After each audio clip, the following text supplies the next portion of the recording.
Hello friend, welcome to PCM all solution. तो आज की इस वीडियो में हम पढ़ने वाले हैं इलेक्ट्रॉन बिंदु संरचना, लेविस डॉट स्ट्रक्चर।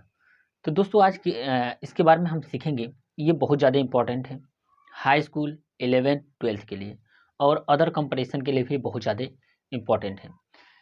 तो आज इसके बारे में हम सीखेंगे कि कैसे हम बॉन्ड बनाते हैं, कैसे अष्टक पूरा होता है। तो एक एक का हम यहाँ से चेक करेंगे।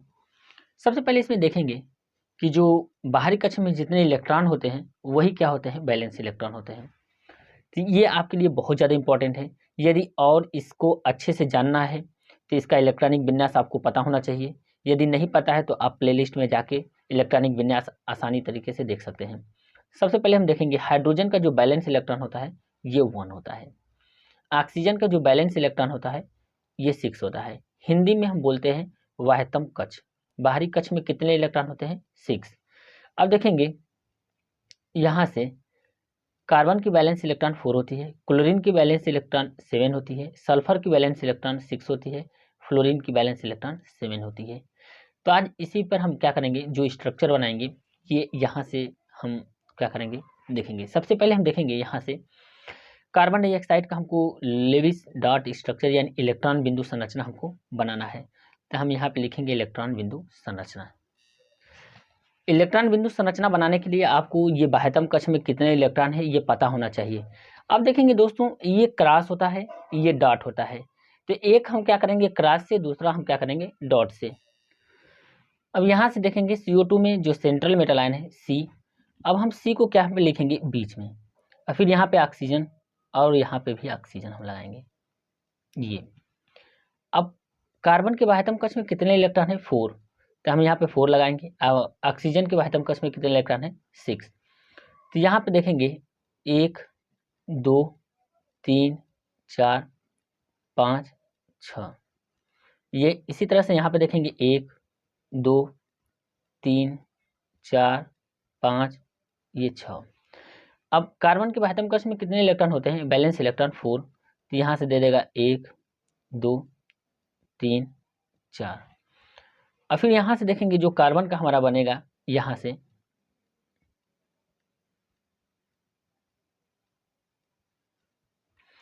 और फिर यहाँ पे हमारा क्या बनेगा ऑक्सीजन का।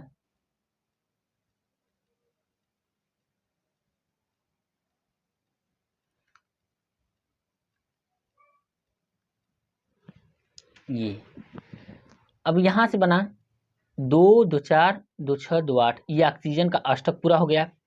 अब कार्बन का अष्टक देखेंगे तो 2 2 4 2 6 2 8, ये क्या हो गया कार्बन का अष्टक पूरा हो गया। हमको अष्टक पूरा करना होता है। यहाँ पे 2 2 4 और 4 ये है 8। अब इसके जानने से पहले हम देखेंगे यहाँ से सबसे इंपॉर्टेंट है, एक बॉन्ड में 2 इलेक्ट्रॉन होते हैं, 2 इलेक्ट्रॉन होते हैं। डबल बॉन्ड में क्या होते हैं? 4 इलेक्ट्रॉन होते हैं। और ट्रिपल बॉन्ड में यहाँ से 6 इलेक्ट्रॉन होते हैं। तो कितने इलेक्ट्रॉन हो गए? 6। तो यहाँ पे देखेंगे 4 इलेक्ट्रॉन है यानी क्या हो जाएगा डबल बॉन्ड। ये सबसे ज़्यादा इंपॉर्टेंट है, यहाँ पे इंपॉर्टेंट लगा लेते हैं यहाँ से। यानी सिंगल बॉन्ड में, एकल बंध में 2 इलेक्ट्रॉन, डबल द्विबंध में 4 इलेक्ट्रॉन और त्रिक बंध में 6 इलेक्ट्रॉन होते हैं। अब देखेंगे यहाँ से ऑक्सीजन हम लिख दिया यहाँ पे। इसमें कितने इलेक्ट्रॉन है? 4। तो देखेंगे 4 किसमें? डबल बॉन्ड में। यहाँ पे डबल बॉन्ड हम लगा देंगे।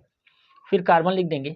फिर देखेंगे 4 इलेक्ट्रॉन है, तो 4 इलेक्ट्रॉन किस में आता है? डबल बॉन्ड में। तो फिर हम यहाँ पे डबल बॉन्ड लगा देंगे O। तो ये हमारा स्ट्रक्चर बन गया कार्बन डाइऑक्साइड का CO2 का, ये रहा स्ट्रक्चर। अब यहाँ से देखेंगे CH3Cl मेथिल क्लोराइड या क्लोरोमेथेन। तो यहाँ पे देखेंगे सेंट्रल मेटल आयन C है, तो यहाँ पे लिखेंगे C। फिर यहाँ पे हाइड्रोजन ये हो गया, यहाँ से हाइड्रोजन कार्बन से जुड़ा है, और यहाँ पे हाइड्रोजन और यहाँ पे Cl ये जोड़ देंगे। अब कार्बन के बाह्यतम कक्ष में कितने इलेक्ट्रॉन होते हैं? तो ये होता है 4। तो यहाँ पे देगा 1, यहाँ से 1, यहाँ पे 1 और यहाँ पे 1। अब क्लोरीन के बाह्यतम इलेक्ट्रॉन कितने होते हैं? बाह्यतम कक्ष में कितने इलेक्ट्रॉन होते हैं? तो क्लोरीन के बाह्यतम कक्ष में 7 इलेक्ट्रॉन होते हैं। तो हम इसको क्या करेंगे क्रॉस से, यानी यहाँ से क्रॉस कर देंगे। 2 2 4 2 6 एक साथ, ये हो गया।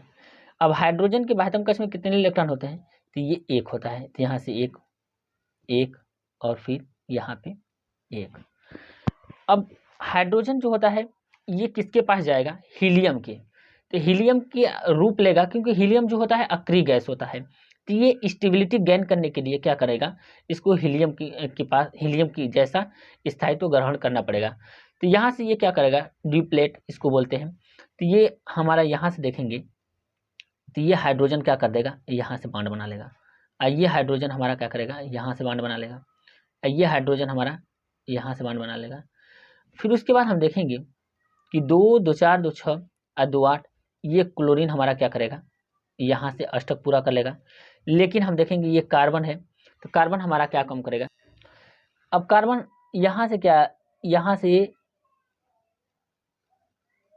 से ये करेगा, यहाँ पे डबल बॉन्ड देखिएगा, 2 2 4 2 6 2 8, यानी कार्बन का भी अष्टक हमारा क्या हो गया, पूरा हो गया। कार्बन का अष्टक क्या हुआ, पूरा हो गया। अब यहाँ से देखेंगे, अभी हमने देखा कि एक बंध में कितने इलेक्ट्रॉन होते हैं, 2, और 2 बंध में कितने इलेक्ट्रॉन, 4, और 3 बंध में कितने इलेक्ट्रॉन होते हैं, 6। तो यहाँ पे देखेंगे हाइड्रोजन क्या हो गया, 2 इलेक्ट्रॉन लेकर स्टेबिलिटी ग्रहण कर लिया, यानी हीलियम का रूप ले लिया, ड्यूप्लेट बना लिया। यहाँ पे भी हाइड्रोजन हो गया स्टेबल, यहाँ पे हाइड्रोजन स्टेबल हो गया, ये भी अष्टक पूरा कर लिया, 2 2 4 2 6 और 2 8। अब कार्बन का देखा जाए, ये अष्टक यहाँ से कैसे पूरा करेगा, 2 2 4 2 6 2 8। अब यहाँ से देखेंगे कि एक बॉन्ड में 2 इलेक्ट्रॉन, तो यहाँ पे हाइड्रोजन का क्या हो जाएगा, एक बंध, यहाँ पे कार्बन, और फिर यहाँ से हमारा हाइड्रोजन, फिर यहाँ पे हाइड्रोजन। अब देखेंगे सभी में हाइड्रोजन है, यहाँ पे क्लोरीन, तो ये हमारा क्या हो जाएगा, बॉन्ड बना लेगा। यानी एक बंध में कितने इलेक्ट्रॉन, तो एक बंध में 2 इलेक्ट्रॉन। यहाँ से हमने देखा एक बंध में 2 इलेक्ट्रॉन, तो यहाँ पे देखेंगे हाइड्रोजन के पास 2 इलेक्ट्रॉन, इस हाइड्रोजन के पास 2 इलेक्ट्रॉन, इस हाइड्रोजन के पास 2 इलेक्ट्रॉन, इस क्लोरीन के पास क्या आ जाएगा, 8 इलेक्ट्रॉन। और टोटल इस कार्बन की जो सेंट्रल मेटल आयन है, इसके पास 2 2 4 2 6 2 8, इसका भी अष्टक कंप्लीट हो गया। अब यहाँ से हम देखेंगे तीसरा नंबर है एथेनाइक अम्ल का हम क्या करेंगे, इलेक्ट्रॉन बिंदु संरचना देखेंगे, CH3OOH। तो यहाँ से देखेंगे, लिखेंगे हाइड्रोजन, फिर हम यहाँ पे कार्बन, हाइड्रोजन, हाइड्रोजन, इस कार्बन से 3 हाइड्रोजन है, फिर यहाँ से कार्बन, फिर ऑक्सीजन, फिर उसके बाद ऑक्सीजन, और उसके बाद हाइड्रोजन। ये अभी हमने देखा कि जो कार्बन के पास कितने वैलेंस इलेक्ट्रॉन होते हैं, तो कार्बन के पास वैलेंस इलेक्ट्रॉन जो 4 होते हैं, हाइड्रोजन का 1 होता है, ऑक्सीजन के पास 6 वैलेंस इलेक्ट्रॉन होते हैं। अब यहाँ से देखेंगे इस कार्बन और कार्बन के बीच में, तो यहाँ पे 1 इलेक्ट्रॉन होगा, तो यहाँ से भी हमारा क्या हो जाएगा, एक क्रॉस ले लेते हैं कार्बन के लिए, कार्बन को हम क्रॉस से कर देते हैं, और हाइड्रोजन को हम क्या करेंगे, डॉट से, और ऑक्सीजन को भी हम डॉट से ले लेते हैं। अब यहाँ पे देखेंगे डॉट और क्रॉस, फिर उसके बाद यहाँ से एक क्रॉस और क्रॉस, फिर हाइड्रोजन का देखा गया डॉट और क्रॉस। इस कार्बन का कितने क्रॉस हैं, यहाँ से क्रॉस हो जाएगा, तो 1 2 3 4। इस कार्बन के लिए क्या हो जाएगा, यहाँ से इसका जो बैलेंस इलेक्ट्रॉन होगा 1 2 3, और यहाँ से लिख लेते हैं 4। अब इस कार्बन के पास हमारा देखेंगे, इसको अष्टक पूरा करने के लिए 2 इलेक्ट्रॉन चाहिए, तो यहाँ पे दे देगा 2 इलेक्ट्रॉन, ये देगा यहाँ से 2 इलेक्ट्रॉन, 2 इलेक्ट्रॉन, तो ये भी अपना क्या काम करेगा कि यहाँ से 2 इलेक्ट्रॉन यहाँ से दे देगा, तो 2 1 3 हुआ। और यहाँ पे क्या करेगा, ये एक डॉट एक क्रॉस, और यहाँ से क्या होगा, इस इलेक्ट्रॉन के लिए जो बैलेंस इलेक्ट्रॉन है, तो यहाँ पे ये क्या हो जाएगा, डॉट डॉट 2 2 4 1 5 1 6, तो यहाँ पे देगा डॉट, ये भी अपना 1 इलेक्ट्रॉन यहाँ से कर देगा। यानी इस कार्बन का जो देखेंगे ऑक्सीजन का 2 2 4 और 2 6, हाइड्रोजन का 1। अब यहाँ से देखेंगे कार्बन का 1 2 3 4, हाइड्रोजन का 1 है, हाइड्रोजन का 1 है, तो हाइड्रोजन क्या काम करेगा कि अपना जो होगा यहाँ से बॉन्ड बना लेगा, ये हाइड्रोजन अपना क्या करेगा, यहाँ से बॉन्ड बना लेगा, ये हाइड्रोजन यहाँ से बॉन्ड बना लेगा। अब यहाँ से हम देखेंगे कि ये कार्बन और कार्बन क्या करेगा, तो 2 2 4 2 6 2 8, यानी ये कार्बन हमारा जो बॉन्ड बनाएगा यहाँ से बना लेगा, देखेंगे तो ये 2 इलेक्ट्रॉन ले लेगा और 2 इलेक्ट्रॉन लेने के बाद यहाँ से भी 2 इलेक्ट्रॉन लेगा और ये इलेक्ट्रॉन लेकर बॉन्ड बना लेगा। अब ये हाइड्रोजन क्या करेगा, 2 इलेक्ट्रॉन लेकर बॉन्ड बना लेगा। अब देखेंगे ये ऑक्सीजन कितने बॉन्ड लेकर बनाएगा, 2, यहाँ से देखिए ये बॉन्ड बना लिया। तो यहाँ पे देखेंगे ये बैलेंस इलेक्ट्रॉन, ये बैलेंस इलेक्ट्रॉन, तो 4 4 8 हो गया। अब ये कार्बन का देखा जाए तो ये कार्बन क्या काम करेगा कि यहाँ से हाइड्रोजन, ये कार्बन यहाँ से 2 इलेक्ट्रॉन लेकर क्या करेगा, यहाँ पे बॉन्ड बना लेगा। अब देखेंगे सभी का बॉन्ड पूरा हो गया। ये हाइड्रोजन का देखा जाए तो यहाँ से बॉन्ड बनाएंगे तो एक बॉन्ड में 2 इलेक्ट्रॉन था, हाइड्रोजन यहाँ पे बन गया, एक बॉन्ड कार्बन। ऊपर देखेंगे 2 इलेक्ट्रॉन है हाइड्रोजन का, तो हाइड्रोजन से बॉन्ड ये बन गया और यहाँ पे हाइड्रोजन से ये बन गया, एक बॉन्ड में 2 इलेक्ट्रॉन। इस हाइड्रोजन के लिए ये 2 इलेक्ट्रॉन है। अब कार्बन का देखा जाए, इस कार्बन के लिए 2 2 4 2 6 2 8, यानी इसका भी पूरा हो गया। अब देखेंगे इस कार्बन के लिए तो 2 और 4 2 6 2 8, यानी यहाँ से बीच में क्या बनेगा, सिंगल बॉन्ड। और यहाँ पे हमारा क्या होगा, अब देखेंगे यहाँ पे कितने इलेक्ट्रॉन है, ये जो घेरा है, ये घेरा वाला सबसे ज़्यादा इंपॉर्टेंट है। इसमें 4 इलेक्ट्रॉन है, 2 क्रॉस 2 डॉट। तो 2 क्रॉस 2 डॉट में कहते हैं एक बॉन्ड में 2 इलेक्ट्रॉन, तो 2 बॉन्ड में 4 इलेक्ट्रॉन, यानी ऑक्सीजन से क्या बनाएगा, ये बॉन्ड बना लेगा। फिर अब देखेंगे यहाँ पे कितने बॉन्ड है इस ऑक्सीजन के लिए, ये ऑक्सीजन भी तो हमारा बॉन्ड बनाएगा। तो ये ऑक्सीजन 2 इलेक्ट्रॉन लेकर यहाँ से क्या काम करेगा कि बॉन्ड अपना बना लेगा। तो 2 2 4 2 6 2 8। अब देखेंगे ये बॉन्ड के अंदर हो गया, तो यहाँ पे हो जाएगा हमारा सिंगल बॉन्ड ऑक्सीजन, क्योंकि इसका भी स्टॉक पूरा हो गया, 2 2 4 2 6 2 8 और ऑक्सीजन हाइड्रोजन। तो ये हमारा बन गया एथेनाइक अम्ल का इलेक्ट्रॉन बिंदु संरचना का जो स्ट्रक्चर है, इस तरह से बन गया। अब यहाँ पे देखेंगे 4 नंबर H2S, इसको बोलते हैं हाइड्रोजन सल्फाइड। इसका इलेक्ट्रॉन बिंदु संरचना हम देखेंगे। तो हाइड्रोजन, अब देखेंगे हाइड्रोजन के बाह्यतम कक्ष में 1 इलेक्ट्रॉन और सल्फर के बाह्यतम कक्ष में 6 इलेक्ट्रॉन, यानी बैलेंस इलेक्ट्रॉन क्या होंगे, 1 और 6। तो यहाँ पे देखेंगे हाइड्रोजन और यहाँ पे सल्फर, फिर हाइड्रोजन। अब हम यहाँ पे लेते हैं हाइड्रोजन को क्रॉस से और यहाँ पे सल्फर को क्रॉस से। फिर उसके बाद हम देखेंगे सल्फर के बाह्यतम कक्ष में कितने इलेक्ट्रॉन होंगे, तो 6 होते हैं, तो 2 और 2 4, 2 2 4 और 2 6। हम लेंगे हाइड्रोजन को डॉट से, यहाँ से हो गया डॉट।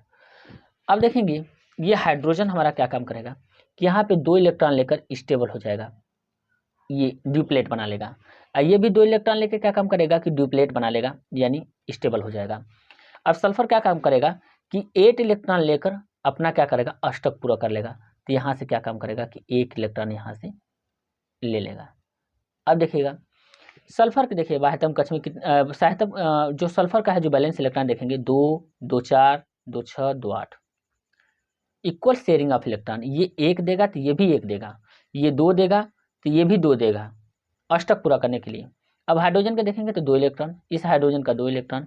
तो जो अब हमारा बॉन्ड बनेगा हाइड्रोजन का, एक बॉन्ड में कितने इलेक्ट्रॉन, 2, H, एक बॉन्ड में 2 इलेक्ट्रॉन हो गए, S। फिर हम देखेंगे एक बॉन्ड में 2 इलेक्ट्रॉन थे, HS। ये हमारा बन गया H2S का हाइड्रोजन सल्फाइड का ये लुईस डॉट स्ट्रक्चर रहा। अब यहाँ से देखेंगे फ्लोरीन अणु, फ्लोरीन का हमको क्या करना है, लुईस यानी इलेक्ट्रॉन बिंदु संरचना बनाना है। तो यहाँ से हम देखेंगे जो F है, F के बाहरी कक्ष में कितने इलेक्ट्रॉन होते हैं, 7। तो यहाँ पे लिखेंगे F और F। फिर इसके बाद देखेंगे यहाँ से 7 इलेक्ट्रॉन, तो एक अष्टक पूरा करने के लिए देखेंगे 2 3 4 5 6। फिर ये क्या काम करेगा, 1 इलेक्ट्रॉन इसको देगा अष्टक पूरा करने के लिए। और फिर यहाँ से देखेंगे 7, 1 2 3 4 5 6, 1 इलेक्ट्रॉन ये दे देगा। फिर उसके बाद देखेंगे इसको अष्टक पूरा करने के लिए फ्लोरीन को 2 इलेक्ट्रॉन चाहिए, 2 2 4 2 6 हैं। तो ये क्या काम करेगा, यहाँ से 2 इलेक्ट्रॉन ले लेगा। अब ये 2 इलेक्ट्रॉन ले लेगा तो इसको भी क्या करना है, अष्टक पूरा करने के लिए 2 इलेक्ट्रॉन चाहिए, तो यहाँ से 2 इलेक्ट्रॉन यहाँ पे ले लेगा। फिर उसके बाद हम यहाँ पे देखेंगे F और F, एक बॉन्ड में 2 इलेक्ट्रॉन, तो F सिंगल बॉन्ड F, ये बन गया F सिंगल बॉन्ड F। तो ये रहा हमारा इलेक्ट्रॉन बिंदु संरचना फ्लोरीन अणु का। अब यहाँ से देखेंगे हाइड्रोजन अणु का हमको क्या बनाना है, इलेक्ट्रॉन बिंदु संरचना। तो हाइड्रोजन देखेंगे, ये काफ़ी इंपॉर्टेंट है दोस्तों। हाइड्रोजन के बाह्यतम कक्ष में एक ही इलेक्ट्रॉन होते हैं। अब बहुत सारे ऐसे लड़के कन्फ्यूजन में आ जाते हैं कि हाइड्रोजन के बाहरी कक्ष में एक इलेक्ट्रॉन होता है, हमको अष्टक पूरा करना होता है। तो दोस्तों इसमें वो रूल फॉलो नहीं होता है। हम बताएंगे इसमें क्या लगता है। सबसे पहले देखेंगे इसमें क्या होता है, प्रोटॉन। हाइड्रोजन के 3 समस्थानिक होते हैं, सबसे ज़्यादा इंपॉर्टेंट है, और तीनों के नाम अलग अलग होते हैं, प्रोटियम, ड्यूटेरियम और ट्राइटियम। फिर इसके बाद देखेंगे हाइड्रोजन में जो न्यूट्रॉन्स नहीं पाए जाते। अब यहाँ पे देखेंगे हाइड्रोजन के बाहरी कक्ष में कितने इलेक्ट्रॉन हैं, 1, तो यहाँ पे लिखेंगे H। और फिर उसके बाद देखेंगे कि एक इलेक्ट्रॉन यहाँ से ये दे देगा, तो एक इलेक्ट्रॉन ये क्या काम करेगा, यहाँ से दे देगा, क्योंकि एक एक इलेक्ट्रॉन है। सबसे ज़्यादा इंपॉर्टेंट है कि ये हीलियम का रूप ले लेगा। हीलियम क्या है, जो हमारा क्या है, अक्रिय गैस है। हीलियम के बाह्यतम कक्ष में 2 इलेक्ट्रॉन होते हैं, ये 2 लेकर ही स्टेबल हो जाता है। तो हाइड्रोजन हमारा क्या काम करेगा, 2 इलेक्ट्रॉन लेकर स्टेबल हो जाएगा, क्योंकि हाइड्रोजन के बाद हीलियम, हीलियम हमारा अक्रिय गैस है। और फिर हम यहाँ पे देखेंगे ये ड्यूप्लेट बनाता है, 2 इलेक्ट्रॉन लेकर क्या करता है, ड्यूप्लेट। तो इस हाइड्रोजन के पास कितने हो जाएंगे इलेक्ट्रॉन, 2, ये बन गया। और फिर यहाँ से देखेंगे इस हाइड्रोजन के पास कितने इलेक्ट्रॉन हो जाएंगे, यहाँ से 2, यानी देखेंगे एक बॉन्ड में कितने इलेक्ट्रॉन, 2 इलेक्ट्रॉन। तो यहाँ से हो जाएगा हाइड्रोजन H और उसके बंध में 1 इलेक्ट्रॉन, क्योंकि एकल बंध में कितने इलेक्ट्रॉन है, 2, तो यहाँ पे 2 इलेक्ट्रॉन है। तो ये हमारा बन गया हाइड्रोजन का सिंगल बॉन्ड, हाइड्रोजन और हाइड्रोजन के बीच में। तो इस तरह से हम बॉन्ड बनाते हैं इलेक्ट्रॉन बिंदु संरचना। तो दोस्तों वीडियो को लाइक करें और चैनल को जरूर सब्सक्राइब करें। ऐसे ही वीडियो देखने के लिए बहुत धन्यवाद।